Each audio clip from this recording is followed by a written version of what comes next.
rated T to M. Hey, want to hear a PC Game Pass ad? I'll take your silence as a yes. Want new games on day one like Call of Duty Black Ops 6 or Stalker 2?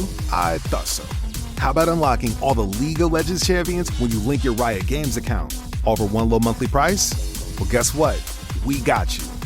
Learn more at xbox.com/PC Game Pass or click the banner. Stalker 2 available November 20th, 2024. Game catalog varies by region and over time.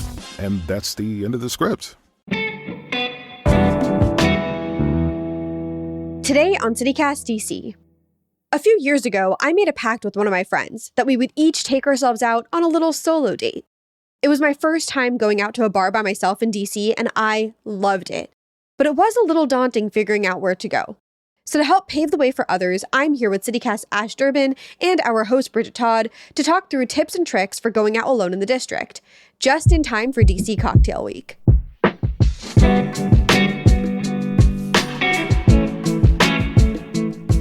Today is Wednesday, November 27th.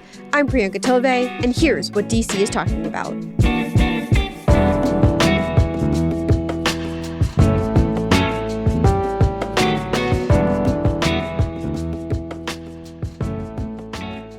Priyanka, Ash, I have had a week.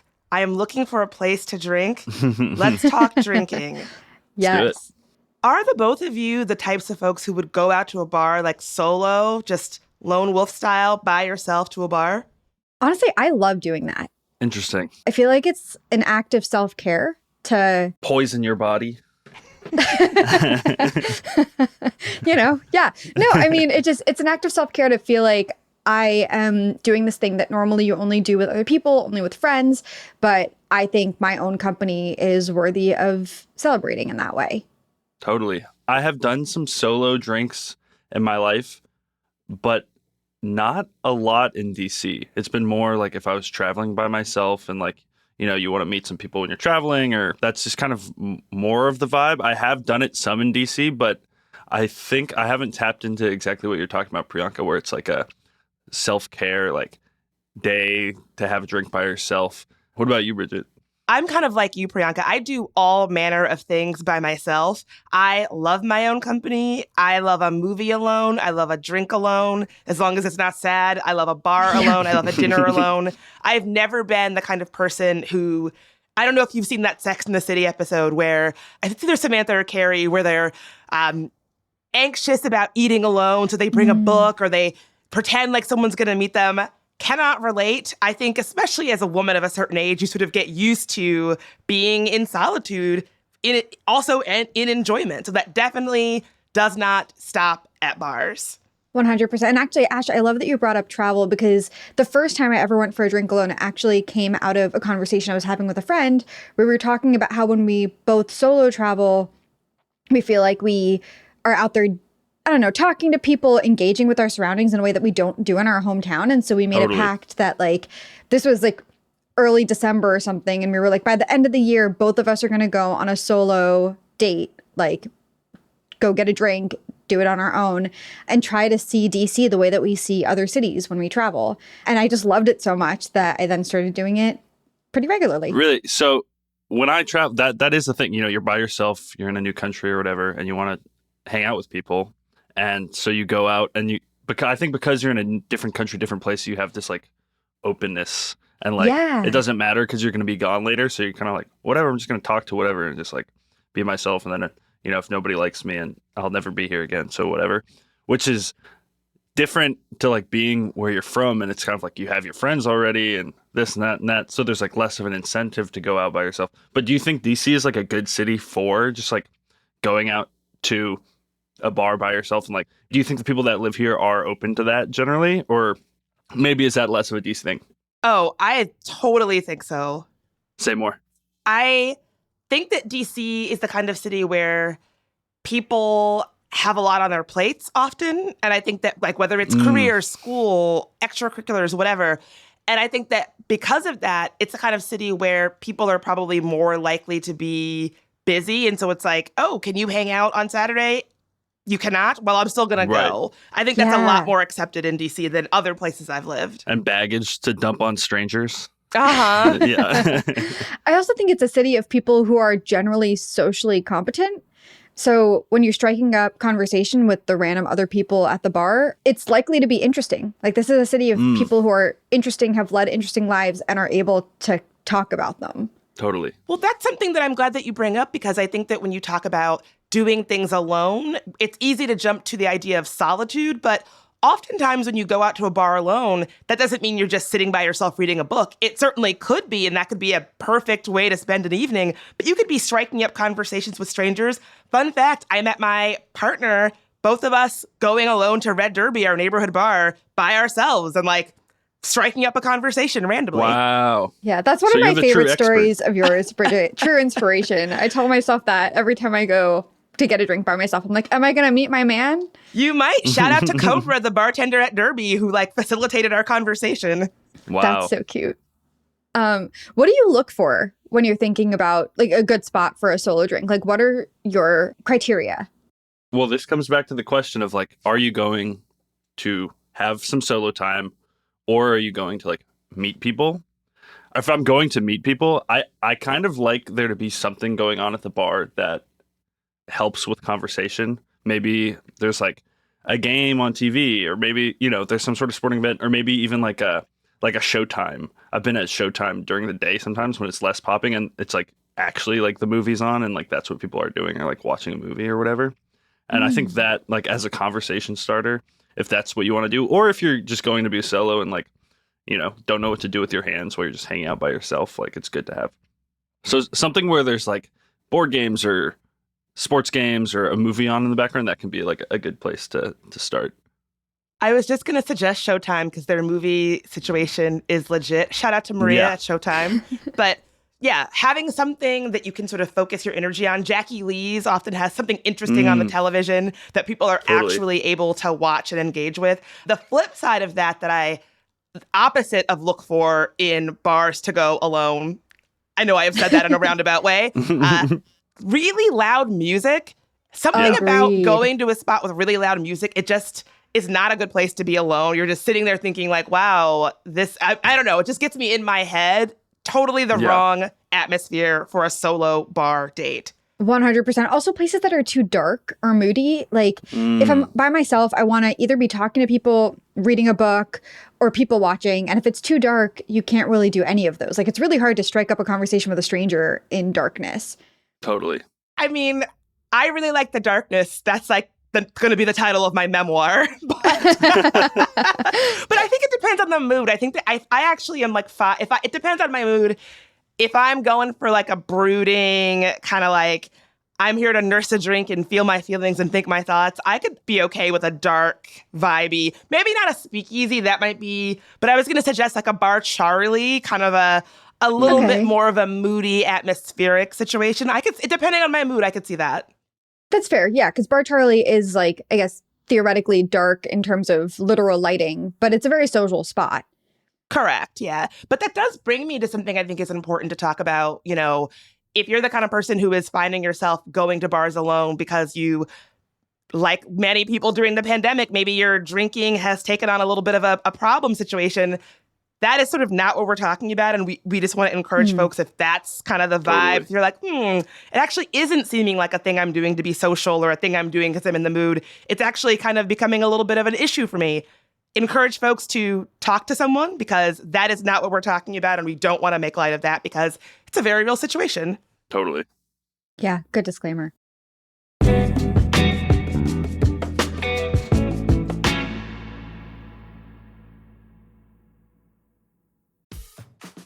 Have you ever tried a Squid Ink margarita? What about a cotton candy old-fashioned? DC's bartenders are constantly raising the bar with wacky and delicious new cocktails. And what better way to try out their creations than during this year's Cocktail Week? This year's celebration is running Friday, November 29th through Thursday, December 5th, the 91st anniversary of Repeal Day. Whether you like a classic martini or a mixologist's strangest specials, DC Cocktail Week has something for everyone, with over 100 participating locations in DC, Maryland, and Virginia. Warm your belly this fall with special happy hours and tasting events from some of DC's best restaurants.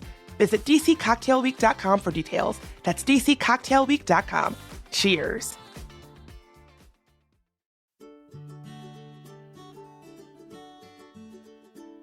The world comes to Washington, D.C. this December. Join us for the 11th annual Winter National Embassy Showcase at the Ronald Reagan Building and International Trade Center on December 5th. Presented by World Trade Center, Washington, D.C., Winter National offers a one-of-a-kind experience featuring representatives from over 60 embassies, promoting their countries through vibrant and interactive displays of visual art, food, and handcrafts, as well as travel, tourism, and trade. Attendees can shop the marketplace for artisanal goods like jewelry and hats, or ceramics and hand-carved wood sculptures, sample cultural delicacies, and explore countries' exhibits featuring arts and culture, commodities, and diaspora communities in traditional dress. Don't miss this free, lively midday celebration. Register at rrbitc.com/winternational.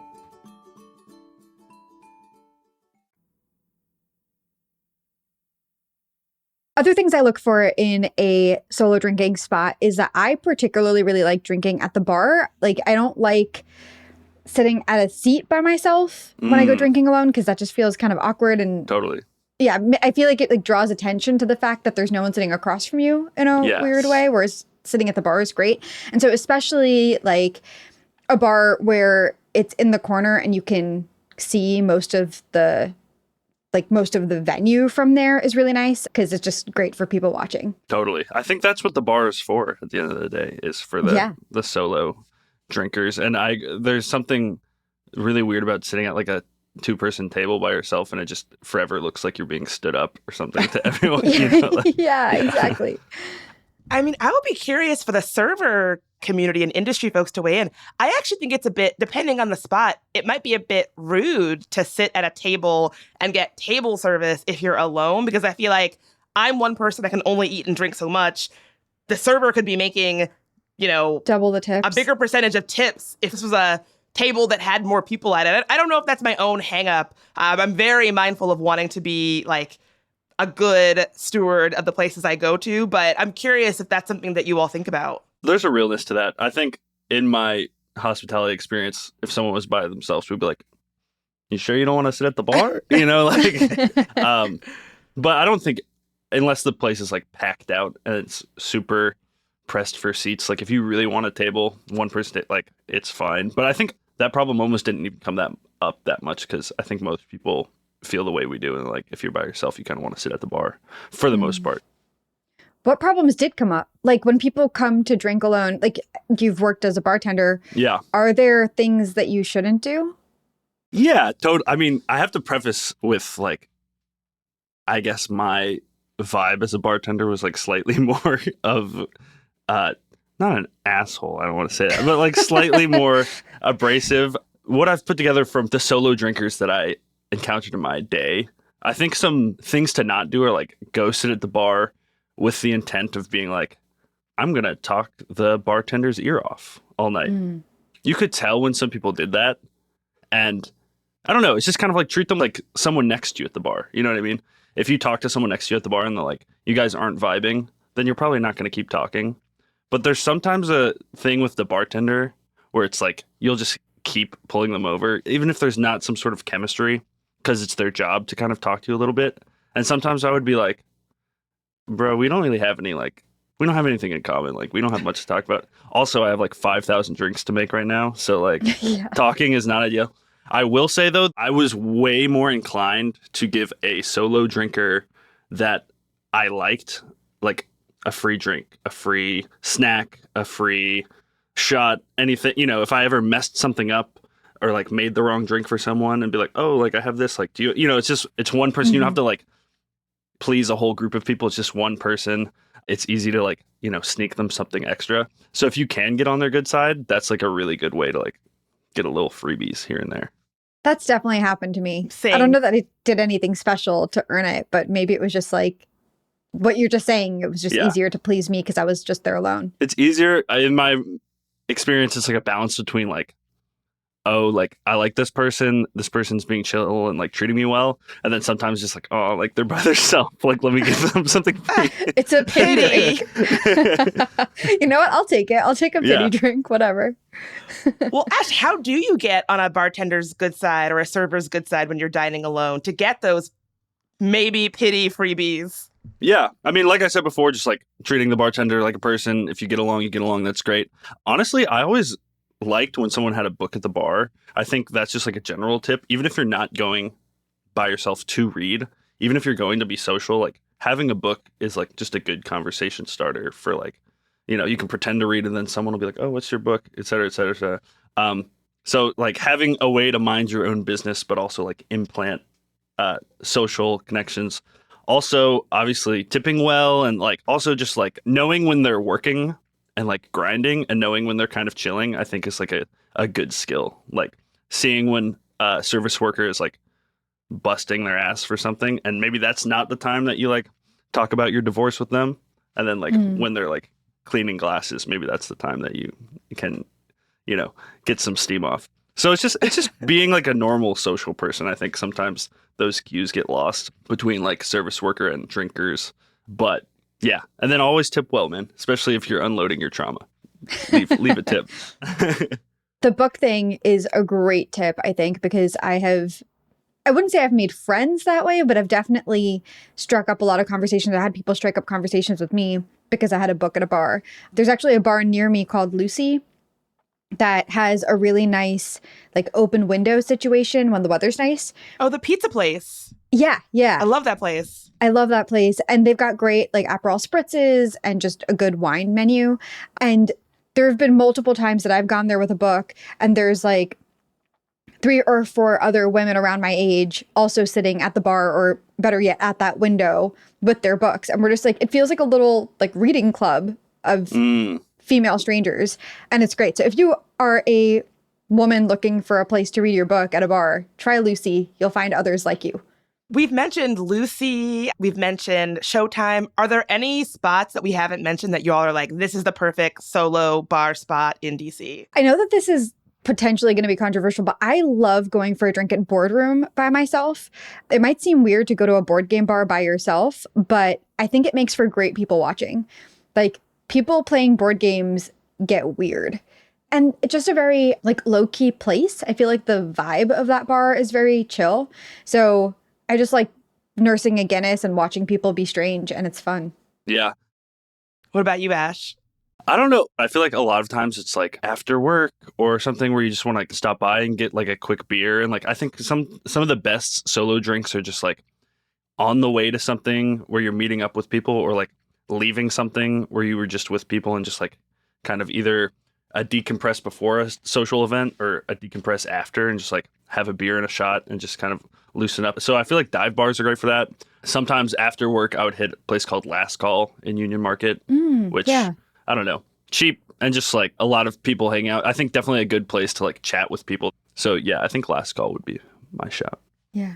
I love that spot. And to your point about solo bars, dive bars being a place to go before or after another social engagement, again, that's how I met my partner, stopping at Red Derby by myself before going to a borderline illegal street dance party to commemorate Prince. Wow. What a story. Like just thinking like, oh, I'll stop here for a quick drink by myself. And then next thing you know, well, so I love Last Call. I love Boardroom, but my favorite solo bar in the city, I gotta go Lyman's for a very specific reason. So they have pinball machines, which is like great because that's an activity, as you were saying, that you can sort of engage in. So you're not just like sitting there. You can people watch the people playing pinball. They have a camera over one of the pinball machines so you can like watch people actually playing if you don't play yourself, which is great. Very specific reason why I say Lyman's is because if you've been to Lyman's and you've sat at the bar, you might know this. Their stools are embedded in the floor so you can't move them, and they are pretty far apart from the stool next to you. So if you go with friends and you sit at the bar, it's actually a bit awkward because there's a lot of room. Perfect for solo drinking, though. So the stool situation at Lyman's makes it very ideal for a solo bar spot, in my opinion. Wow, totally. That is so specific. I love that. I love that. And if you're ever looking for a fancy drink out alone, I gotta recommend Allegory. The bartenders there are just really like great to solo drinkers. And they have so many weird liquors and things to try there. And again, as a solo drinker, you might get to experience some extra little shots of things that you wouldn't get if you were in a group. Totally. Wait, so what do you guys order when you're drinking by yourself?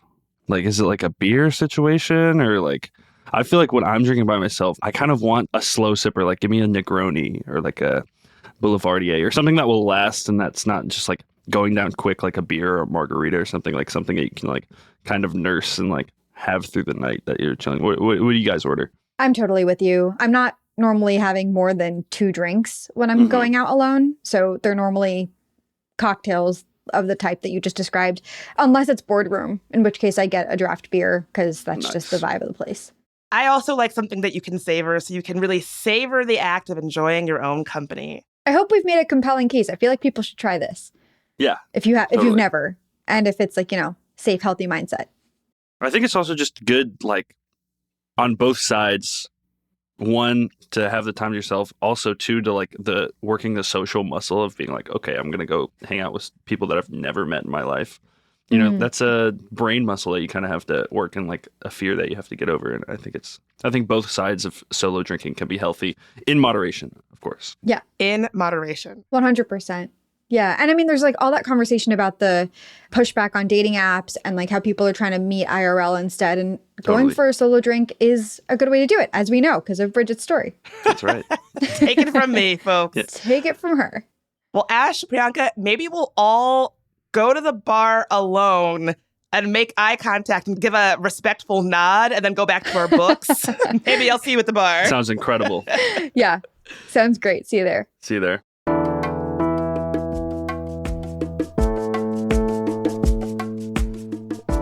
That's all for today here on CityCast DC. If you enjoyed the show, tell your favorite bartender the next time you're out for a solo date. We're off on Thursday and Friday, but we'll be back Monday morning with more news from around the city. Bye!